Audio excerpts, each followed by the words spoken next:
Quando se pensa em arbitragem, a primeira coisa que vem à cabeça é mediação de conflitos entre trabalhadores e empresas, não é? Mas o que não é comum, porém, é pensar nessa modalidade para lidar com desentendimentos entre sócios. Assunto de hoje, da nossa conversa com Alberto Borges, assessor jurídico da FEComércio SP. Bom dia, Alberto, tudo bem?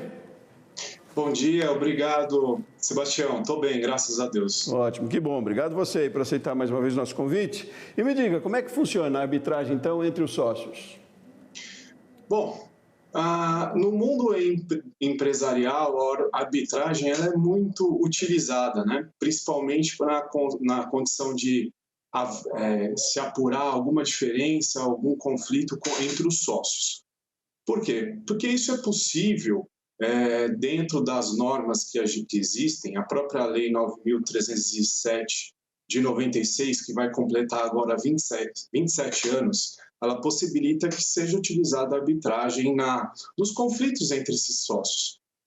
Basta se colocar isso no próprio contrato social da empresa, porque praticamente você resolve um conflito sem se utilizar do judiciário e de uma forma particular, que se preserva o sigilo, a celeridade, a especialidade e a autonomia das partes. Então, isso é possível ser utilizado no mundo dos negócios. E é menos oneroso também, você diria? Quais outros benefícios que você destaca?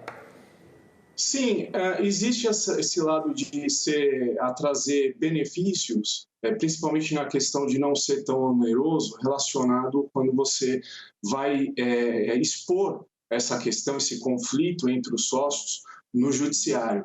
Então, ele passa a ser uma vantagem porque você tem uma certa celeridade para resolver aquele problema e você também não expõe esse problema para fora, né? Outras pessoas não ficam sabendo que existe um problema ali que está sendo resolvido entre os sócios.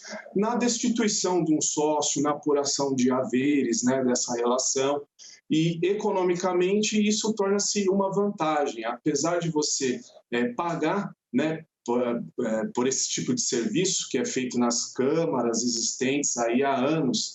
A própria FEComércio já tem a sua câmara, né? A Câmara FEComércio Arbitral, existe essa possibilidade, porém, perto dos benefícios que se traz, é bem vantajoso, por mais que você pague por esse tipo de serviço.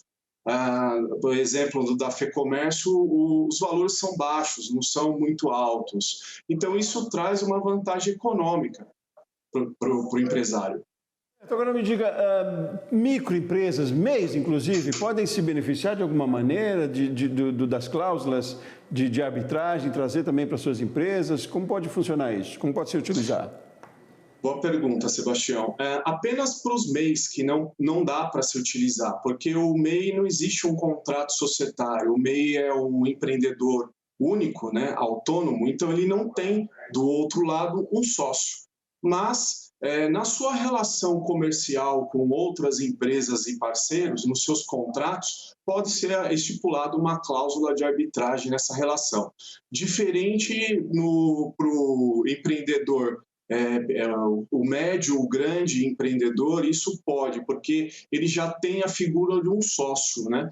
Então, existe essa possibilidade, sim, para se utilizar para esse tipo de empresário, menos para o MEI. A gente conclui, existem outros métodos de conciliação, né, ou de resolver conflitos. Aliás, um deles se chama mediação, conciliação e arbitragem. Não é? São pelo menos 3 que eu havia buscado enquanto informação. Qual é a diferença entre eles, Alberto? Bom, basicamente, vou começar pela arbitragem. A arbitragem estipulada pela lei, né, a legislação 9.307 de 96, ela prevê, então, já é um processo mais técnico. Né, é onde realmente existe um conflito. Então, tanto a parte A como a parte B, eles querem que um terceiro ali resolva o seu conflito por meio de uma decisão, como se fosse uma sentença. Tá? Já na mediação, que existe uma outra legislação mais recente, que é a 13.140 de 2015, já é uma forma de, como se fosse uma composição. Né? Existe um conflito, porém você tem uma terceira pessoa que vai ali ajudar essas partes a entrar num consenso. Ou seja, existe uma concessão. Os dois lados vão ceder. Então, tecnicamente, a gente fala, Sebastião, não existe um ganha e perde, sim um ganha-ganha. Então, os dois lados eles vão ceder em parte, algum direito para se resolver aquele problema. Já na conciliação, ela está prevista no esboço da legislação do Código Civil, do processo civil, da própria lei de mediação. Ela existe porque você tem também a figura de uma terceira pessoa, que aí ela vai analisar de uma forma mais técnica ali do quem tem direito ou não, e vai até forçar, às vezes, que esse acordo saia. Esclarecendo para a outra parte que é a melhor situação de ela fazer esse acordo, né? Mesmo que não seja nas condições que ela pretende, mas que é interessante ela aceitar aquele acordo que está ali na mesa sendo apresentado. Maravilha. Alberto Borges, assessor jurídico da FEComércio SP, muito obrigado pelas suas informações aqui com a gente. Tenha um bom dia. Agradeço, obrigado, boa semana, Sebastião.